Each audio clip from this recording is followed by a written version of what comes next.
రాజ్ తరుణ్ లావణ్య వివాదంలో మొదటి నుంచి వినిపిస్తున్న పేరు మస్తాన్ సాయి. లావణ్య కొద్ది రోజుల క్రితం రాజ్ తరుణ్ మీద నార్సింగ్ పోలీస్ స్టేషన్లో ఫిర్యాదు చేసిన తర్వాత మస్తాన్ సాయి వ్యవహారం తెరపైకొచ్చింది.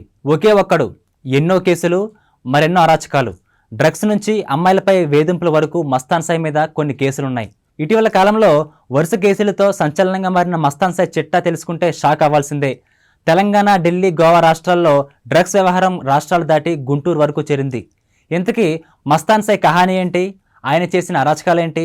మస్తాన్ సాయి కేసు అటు క్రైమ్, ఇటు ప్రేమ వ్యవహారాలతో అనేక మలుపులు తిరుగుతోంది.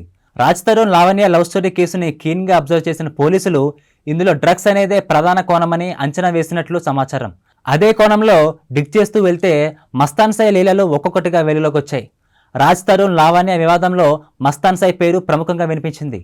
హైదరాబాద్లోని వరలక్ష్మి టిఫిన్స్ డ్రగ్స్ కేసులో కూడా మస్తాన్ సాయి, లావణ్య నిందితులుగా ఉన్నారు. లావణ్యకు మస్తాన్ సాయితో ఎఫ్ఐఆర్ ఉందని, అందుకే కొన్నేళ్లుగా ఆమెకు దూరంగా ఉంటున్నానని రాజ్ తరుణ్ ఆరోపించాడు. ఇదే విషయాన్ని శేఖర్ భాషా కూడా చెప్పాడు. వాళ్ళిద్దరికీ ఎఫ్ఐఆర్ ఉందని, ఇద్దరూ కలిసి డ్రగ్స్ సేవించడంతో పాటు సప్లై చేస్తుంటారని శేఖర్ భాషా ఆరోపించాడు. ఈ విషయంలో మస్తాన్ సాయి ఆడియో క్లిప్స్ కూడా లీక్ అయ్యాయి. లావణ్య మాత్రం మస్తాన్ సాయి తనకు ఒకప్పుడు స్నేహితుడని చెప్పుకొచ్చింది. స్నేహం ముసుగులో గుంటూరులో తనపై అత్యాచారం కూడా చేశాడంటూ ఆమె పోలీసులకు గతంలో ఫిర్యాదు చేసింది. ఆ కేసు ఇంకా ఓపెన్లోనే ఉంది. గత కొంతకాలంగా ఆఫ్ ది కెమెరాగా ఉన్న మస్తాన్ సాయి గురించి తెలుసుకుందాం. హిమాచల్ ప్రదేశ్లో చదువుకునేటప్పుడు డ్రగ్స్కు అలవాటయ్యాడు మస్తాన్ సాయి. ఢిల్లీలో డ్రగ్స్ తక్కువ ధరకు దొరుకుతాయని ఓ వ్యక్తి చెప్పాడు. దీంతో గుంటూరుకి చెందిన యనమల గోపీచంద్ ఢిల్లీ వెళ్లి 35 గ్రాముల MDMA డ్రగ్ కొనుగోలు చేశాడు. అక్కడి నుంచి ఈ ఏడాది జూన్ 3వ తేదీన విజయవాడలో రైలు దిగి బయటకు వస్తుండగా ముందస్తు సమాచారం అందడంతో ఎస్సీబీ పోలీసులు అరెస్టు చేశారు. తరువాత తెలివిగా మస్తాన్ సాయి అక్కడి నుంచి తప్పించుకుని బయటపడ్డాడు. ఇతని కోసం రైల్వే స్టేషన్ బయట కారులో ఎదురు చూస్తున్న ఎడ్ల కాంతికిరణ్, షేక్ కాజా మొహిద్దీన్, షేక్ నగర్ షరీఫ్లను కూడా అదుపులోకి తీసుకున్నారు పోలీసులు. అప్పట్లో ఈ ముగ్గురిని న్యాయస్థానంలో ప్రవేశపెట్టడంతో రిమాండ్ విధించారు. ప్రస్తుతం వీరు నెల్లూరు సెంట్రల్ జైల్లో ఉన్నారు.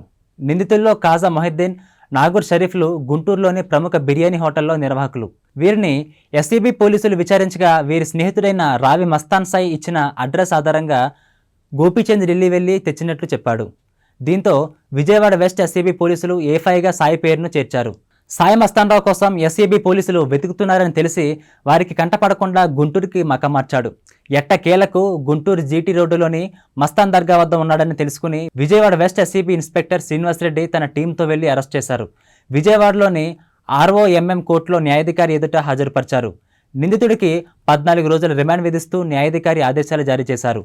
సాయి బీటెక్ పూర్తి చేసి హైదరాబాద్లో సాఫ్ట్వేర్ ఇంజనీర్గా పనిచేస్తున్నాడు. తన తండ్రి రామ్మోహన్ రావు మస్తాన్ దర్గా ధర్మకర్తగా వ్యవహరిస్తున్నారు.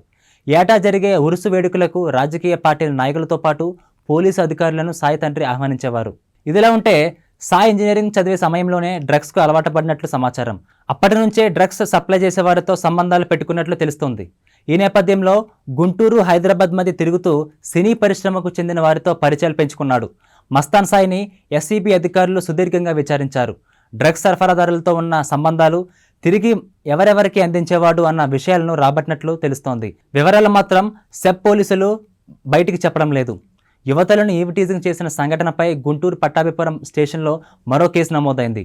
గత ఏడాది సెప్టెంబర్ 13వ తేదీన రాజేందర్ నగర్ SOT పోలీసులు సంయుక్త ఆపరేషన్లో డ్రగ్స్ ఆపరేషన్ నిర్వహించారు. ఇందులో వరలక్ష్మి టిఫిన్ సెంటర్ యజమాని ప్రభాకర్ రెడ్డి, అనురాధ, మరో వ్యక్తిని అరెస్ట్ చేశారు. ఈ కేసులోనే E4గా సాయి మస్తాన్ రావు ఉన్నాడు. అప్పట్లో కేవలం డ్రగ్స్ వినియోగదారుడు అని నోటీసులు ఇచ్చి వదిలేశారు. ఈ కేసు దర్యాప్తు చేస్తున్న సమయంలోనే అనురాధకు గోవాలోని నైజీరియన్లతో లింకులు ఉన్నాయని, వారి సాయంతోనే హైదరాబాద్కు డ్రగ్స్ తెస్తున్నట్లు పోలీసులు గుర్తించారు. ఆమె అరెస్టు కావడంతో మస్తాన్ సాయి ఆమె పరిచయస్తుల ద్వారా డ్రగ్స్ తెప్పించుకున్నట్టు ప్రాథమికంగా గుర్తించారు. తర్వాత వాటిని వినియోగించడంతో పాటు ఇతరులకు అమ్ముతున్నట్లు పోలీసులు చెప్తున్నారు.